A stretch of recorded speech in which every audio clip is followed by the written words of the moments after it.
Hello friends, आज हम बात करेंगे इंपॉर्टेंट और इंटरेस्टिंग टॉपिक के बारे में। आज हम बात करेंगे कौन कौन से ऐसे तरीके हैं जिससे बॉडी में क्रिएटिन के बढ़ने को हम कंट्रोल कर सकते हैं। किडनी के पेशेंट में सबसे कॉमनली जो वैल्यू उनको दी जाती है कि आपका क्रिएटिन 2 हो गया है, 3 हो गया है, 4 हो गया है, आपका किडनी ख़राब हो गया है। लोग इसी वैल्यू को लेके घूमते हैं और डॉक्टर्स के पास आते हैं कि सर मुझे ये प्रॉब्लम हो गई है, क्रिएटिन मेरा 2 हो गया, इसको 1 पे कैसे लाएँ, इसे 4 हो गया 1 पे कैसे लाएँ। तो ये पेशेंट के लिए एक बड़ा इशू हो जाता है कि आज क्रिएटिन इतना है, आज उतना है, ये वैल्यूज़ बढ़ती रहती हैं और पेशेंट के लिए एक नंबर गेम जैसा हो जाता है। आज समझने की कोशिश करेंगे कि क्या क्या चीज़ों को आप घर पे कर सकते हो ताकि आप इस क्रिएटिनिन के प्रॉब्लम से बच सको और क्रिएटिनिन बॉडी में जो बढ़ना है वो कंपैरेटिवली थोड़ा कम हो सके। क्योंकि ऑब्वियसली हर कोई भी नहीं चाहता कि उसकी किडनी धीरे धीरे करके फेल हो जाए, कोई भी नहीं चाहता कि उसकी क्रिएटिनिन वैल्यूज़ बढ़ते रहें। तो बेसिकली क्रिएटिनिन होता क्या है और कैसे इसे कम करें, इस बारे में जो टिप्स एंड ट्रिक्स है उस बारे में बात करेंगे। बेसिकली क्रिएटिनिन एक मेटाबॉलिक प्रोडक्ट है, एक वेस्ट प्रोडक्ट है जो बॉडी में से निकलता है। जब किडनी फेल होने लगती है तो यूरिन में ये फिल्टर आउट होना कम होने लगता है क्योंकि बॉडी में यूरिन के माध्यम से ये निकलता है। जब किडनी फेल होती है तो ये इसका एक्सक्रीशन कम होने लगता है, इसलिए बॉडी में एक्यूमुलेट होता है। तब हम ब्लड में चेकअप करते हैं तो ये वैल्यूज़ हमें ज़्यादा मिलती है। जिसका जितना ज़्यादा किडनी फेलियर है उसका उतना ज़्यादा क्रिएटिनिन वैल्यूज़ होगा। हालांकि ये 100% एक्यूरेट असेसमेंट नहीं है, लेकिन इसमें थोड़े बहुत वेरिएशंस हो सकते हैं। पर फिर भी मान के चलते हैं कि दुनिया भर में सबसे कॉमनली अगर कोई टेस्ट किडनी के फंक्शन के लिए किया जाता है तो वो क्रिएटिनिन ही है। अब किडनी का टेस्ट करना किसको चाहिए? ऑब्वियसली जिसको किडनी की बीमारी है। किडनी की बीमारी पता कैसे चलेगी? अगर आपका यूरिन में कोई चेंज है, चाहे यूरिन का फ्रीक्वेंसी कम हो रहा है, यूरिन करने में पेन हो रहा है, यूरिन करने में झाग हो रहा है, यूरिन में ब्लड आ रहा है, यूरिन का कलर चेंज हो रहा है, कोई भी अगर इस तरह की चेंजेस आपको हो रहे हैं, हाथ पाँव में दर्द हो रहे हैं, बहुत कमज़ोरी लग रही है, उल्टी का जैसा लग रहा है या उल्टी कर बार बार हो रही है, चेहरे के आसपास सूजन आ रही है, पाँव में सूजन आ रही है, या फिर आपको ऐसी कोई बीमारी है जो किडनी की प्रॉब्लम कर सकती है, जैसे कि डायबिटीज़ है, प्रेशर है, थायराइड है, ऑटोइम्यून बीमारी है, कोई बॉडी में इन्फेक्शन है, बहुत लो ब्लड प्रेशर है, किडनी की कोई पथरी की बीमारी है, किडनी का जो यूरिनरी ट्रैक्ट है उसमें कोई रुकावट है, या किसी को फैमिली की कोई बीमारी है जिसमें किडनी का प्रॉब्लम है, तो ये सारे ही चीज़ें जो है किडनी की फंक्शन को अफेक्ट कर सकती है। और जिनको भी ये बीमारियां हैं उनको किडनी का स्पेसिफिक ध्यान रखने की ज़रूरत है। क्रिएटिनिन को बढ़ने से रोकने के लिए क्या क्या चीज़ें कर सकते हैं, अब उस बात पे आते हैं। सबसे इंपॉर्टेंट चीज़ है प्रोटीन का इंटेक को कम कीजिए। जो लोग बहुत ज़्यादा हाई प्रोटीन डाइट लेते हैं बॉडी में क्रिएटिनिन वैल्यूज़ बढ़ते हैं और वो किडनी को डैमेज करता है। Early stage of kidney failure अगर किसी को, यानी किडनी फेलियर होने की बीमारी की शुरुआत अगर हुई हो तो उनको प्रोटीन इंटेक कम रखना चाहिए। एक बार patient advance stage of kidney failure में चला जाए तो प्रोटीन इंटेक उनका ज़्यादा लेना पड़ेगा। अब इसका मतलब क्या है? अर्ली और advance stage. Obviously early stage का मतलब है जब किडनी की बीमारी चालू हुई है, एडवांस स्टेज का मतलब है जब किडनी पूरी तरह से फेल हो चुकी है और बॉडी में बहुत ज़्यादा प्रोटीन फिल्टर आउट होना चालू हो गया है। अब लो प्रोटीन और हाई प्रोटीन को कैसे डिफाइन करें?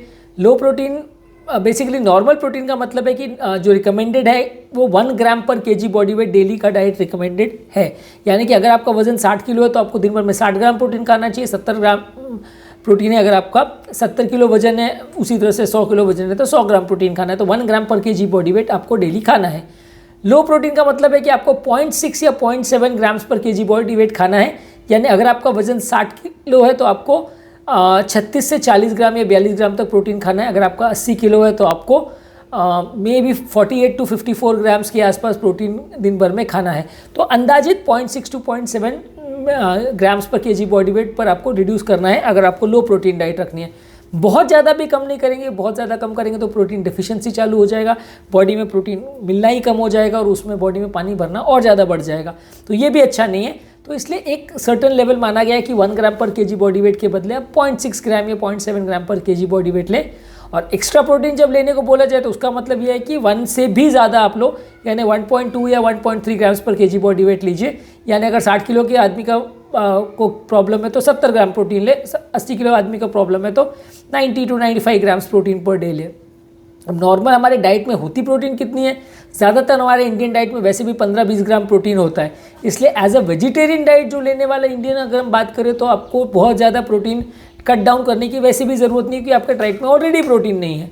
तो आपको या तो कैलकुलेट करने की ज़रूरत है कि प्रोटीन मेरे डाइट में कितना है, उस हिसाब से मैनेज करिए। और अगर एक्स्ट्रा प्रोटीन अगर आपको लेने को बोला जाए तो आपको या तो डाइटरी सप्लीमेंट्स के फॉर्म में या नॉन वेजिटेरियन फूड्स के फॉर्म में ही लेना पड़ेगा, क्योंकि ज़्यादातर इंडियन वेजिटेरियन डाइट में वैसे भी प्रोटीन की कमी होती है। तो ये प्रोटीन कट डाउन करने का फंडा बेसिकली जो नॉन वेजिटेरियन डाइट खाते हैं उनके लिए ज़्यादा एप्लीकेबल है। वेज डाइट लेने वाले को कैलकुलेट करके देखना पड़ेगा कि आप एक्चुअल में कितना प्रोटीन खा रहे हो, उस हिसाब से फिर आपको मैनेज करना पड़ेगा। अगर आप बहुत ज़्यादा रेड मीट्स या एनिमल मीट्स ले रहे हैं तो उससे आप वेजिटेबल फूड्स ले सकते हैं, सूप वगैरह ले सकते हैं, वेजिटेबल ब्रॉथ ले सकते हैं जो इसमें प्रोटीन कंटेंट ज़्यादा होता है। अगला एक इंपॉर्टेंट इशू है कि जो लोग जिम जाते हैं उनको क्रिएटिन सप्लीमेंट्स दिया जाता है। क्रिएटिन नॉर्मली एक प्रोडक्ट है, प्रोटीन है जो लिवर में बनता है। क्रिएटिन अगर जो लोग खाते हैं जिम में प्रोटीन सप्लीमेंट्स के फॉर्म में, वो बॉडी का मसल बढ़ाता है, लेकिन अगर आपको किडनी फेलियर और खासकर early stages of kidney failure है तो आप अगर ये खाएंगे तो एक्स्ट्रा क्रिएटिन जो आपकी किडनी में फिल्टर होगा, किडनी को डैमेज करेगा। तो आपको जिम अगर आप जा भी रहे हो तो प्रोटीन में क्रिएटिन पाउडर नहीं लेना है, कुछ और सोर्स ऑफ प्रोटीन ले सकते हैं, पर बहुत ज़्यादा प्रोटीन तो वैसे ही मत लीजिए अगर आपको किडनी का प्रॉब्लम है। नेक्स्ट इंपॉर्टेंट टिप है फाइबर युक्त चीज़ें ज़्यादा खाइए। Fruits, vegetable, whole grains, legumes, ये सब चीज़ों में फाइबर होता है। फाइबर सबको खाने की ज़रूरत है। इनफैक्ट मैं आज तक जितने भी डाइट रिलेटेड वीडियोस किए, इनवेरिएबली हर बीमारी में अगर आपको कोई भी प्रॉब्लम है तो फाइबर आपको ज़्यादा खाना ही है, चाहे वो BP, sugar, cholesterol, heart related problem हो, हार्ट अटैक हो, सब चीज़ों में फ़ायदा ही करता है। तो फाइबर युक्त चीज़ों को ज़्यादा खाइए। इसका ये मतलब नहीं है कि बाकी सब चीज़ों को आप इग्नोर कर दें, और इसका ये मतलब नहीं है कि फ्रूट्स में और बाकी सारे जो कार्बोहाइड्रेट वगैरह भी अंदर जाता है उसे आप इग्नोर कर दें। सब्जियों पर ज़्यादा फोकस करें, फ्रूट्स में सिलेक्टेड फ्रूट्स लें जिसमें फाइबर कंटेंट ज़्यादा है। अंकुरित चीज़ें, स्प्राउट्स, ग्रेन्स, लेग्यूम, ये सारी चीज़ों पर ज़्यादा फोकस करें। फ्रूट्स में सिलेक्टेड फ्रूट्स खाइए, बहुत ज़्यादा नहीं, क्योंकि उसमें कार्बोहाइड्रेट भी साथ में काफ़ी ज़्यादा जाता है। मैं तो ज़्यादातर पेशेंट्स को यही कहता हूँ कि सब्जियों पर ज़्यादा फोकस करें। दालों पर और सब्जियों पर सबसे ज़्यादा फोकस करने से आपको फ़ायदा मिलेगा। नेक्स्ट इंपॉर्टेंट और बहुत ज़्यादा वैल्यूएबल चीज़ है कि पानी ज़्यादा पीजिए। डिहाइड्रेशन किडनी की बीमारियों के लिए बहुत ज़्यादा घातक माना जाता है। इनफैक्ट डिहाइड्रेशन की वजह से ब्लड प्रेशर जब ड्रॉप होता है तो सिर्फ उसकी वजह से भी किडनी फेल हो सकती है। तो आपको डिहाइड्रेशन से बचना है, पानी ज़्यादा पीना है। अगर आपको कोई और बीमारी भी है साथ में, जैसे कि हार्ट फेलियर वगैरह, तो आपको के डॉक्टर के साथ डिस्कस करना पड़ेगा कि आपको कितना पानी लेना है। पर अगर कोई बीमारी नहीं है तो आराम से आप दिन भर में 3 से 4 लीटर तक पानी पी सकते हैं, और पीना चाहिए अगर आपको किडनी का प्रॉब्लम है तो, क्रिएटिनिन वैल्यूज को बढ़ने से रोकना चाहते हैं तो। नेक्स्ट इंपॉर्टेंट टिप है, नमक को कम रखिए। ब्लड प्रेशर वाले पेशेंट को डाइटरी सॉल्ट का या नमक का रिस्ट्रिक्शन रखने की ज़रूरत है। नमक आप जितना ज़्यादा लोगे उतना ब्लड प्रेशर बढ़ेगा और वो किडनी को नुकसान करेगा।